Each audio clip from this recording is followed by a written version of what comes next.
ketiga calon presiden pemilu tahun 2024. Dan kami ingatkan sekali lagi kepada para hadirin yang berada di dalam Istora Senayan untuk bisa menghormati ketika para calon presidennya sedang berbicara dan kita memberikan waktu yang sama. Jadi kami mohon ketenangan Anda yang berada di Istora Senayan Jakarta. Dan kepada tiga calon presiden, Bapak Anies Baswedan, Bapak Prabowo Subianto, dan Bapak Ganjar Pranowo, dimohon untuk menuju ke podium. Kita akan lanjutkan, Bapak, segmen tanya jawab. Dan kami ingatkan lagi ada 6 subtema malam hari ini, pertahanan, keamanan, hubungan internasional, globalisasi, geopolitik, dan politik luar negeri. Jadi sudah kita kunci ya, Betul. Anissa ya. Hanya ada 6 subtema yang kita bahas malam hari ini dan juga jika menggunakan terminologi atau istilah maka harus dijelaskan. Dan selanjutnya kami persilakan calon presiden nomor urut 1 Bapak Anies Baswedan untuk bertanya kepada calon presiden nomor urut 3 Bapak Ganjar Pranowo. Waktu Bapak 1 menit, kami persilakan Pak Anies. Terima kasih Pak Ganjar.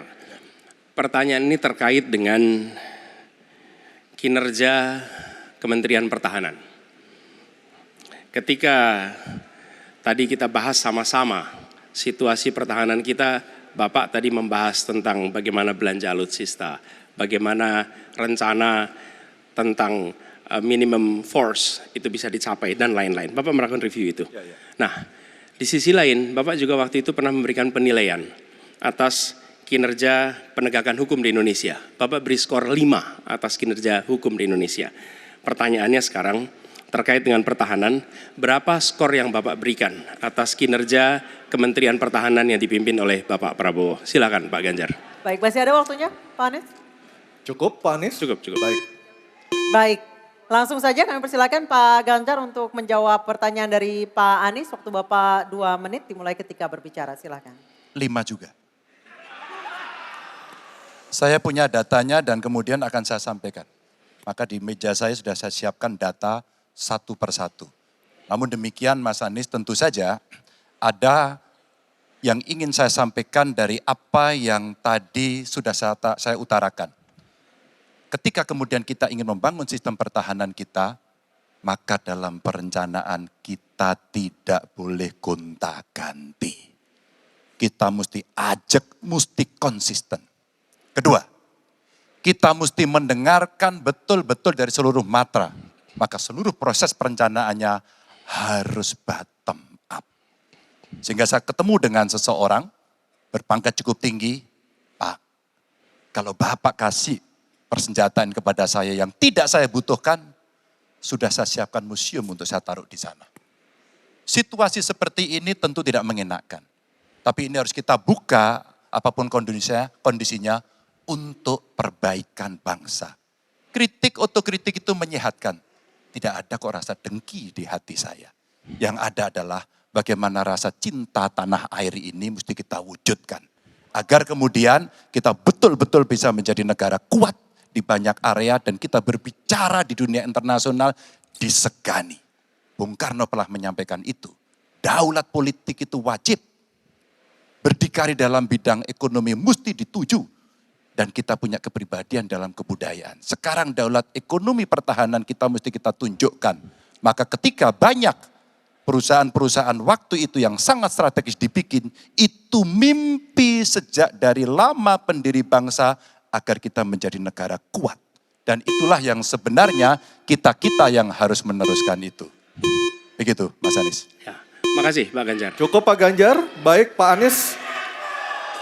Silakan menanggapi jawaban dari Pak Ganjar, waktu 1 menit Pak Anies, silakan. Jadi TNI, tentara kita, polisi kita, semua bekerja luar biasa di lapangan. Kita harus berikan rasa hormat dan terima kasih. Karena mereka mengerjakan hal-hal yang sulit, hal-hal yang berat. Tapi sisi kebijakan menurut saya lebih parah. Kenapa? Di era Pak SBY, kenaikan gaji terjadi 9 kali. Selama era ini hanya bernaik gaji 3 kali dan akan naik nanti tahun depan. Karena menjelang pemilu mungkin naik gajinya. Tapi di sisi lain kesejahteraannya tidak dipikirkan dengan serius. Tukin hanya 80%. Lihat Kementerian Keuangan, lihat Kementerian PUPR. Menteri-menterinya mengusahakan peningkatan tukin di mereka. Lalu kita lihat tadi alutsista yang bekas, yang itu resikonya adalah keselamatan dari TNI kita. Mereka bekerja keras menjaga setiap jengkal tanah Republik ini.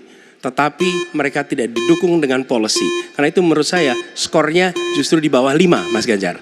Kalau 5 itu ketinggian Pak Ganjar. Terima kasih Pak Ganjar. Baik, waktu habis Pak Anies. Pak Ganjar silakan jawab pertanyaan dari Pak Anies. Waktu Bapak 1 menit. Silakan Pak Ganjar. Mas Anies gak usah takut. Disebut aja angkanya berapa gitu loh. Kayak saya gitu loh. Jangan di bawah 5, sebut aja berapa.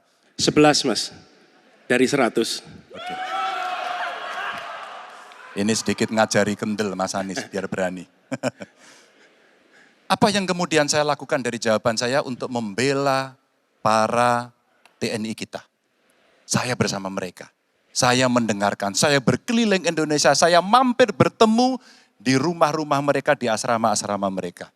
Maka kami tidak mau kalau kemudian mereka, mohon maaf, bertempur dan mati sia-sia. Saya tidak rela. Maka itulah yang saya bela. Maka perencanaan bottom up itu betul-betul sebuah perencanaan yang mereka inginkan. Mereka harapkan dan mereka bisa menggunakan dengan sangat efektif. Termasuk pada soal kesejahteraan tadi yang disampaikan. Dan saya sepakat pada soal itu. Baik, terima kasih Pak Ganjar.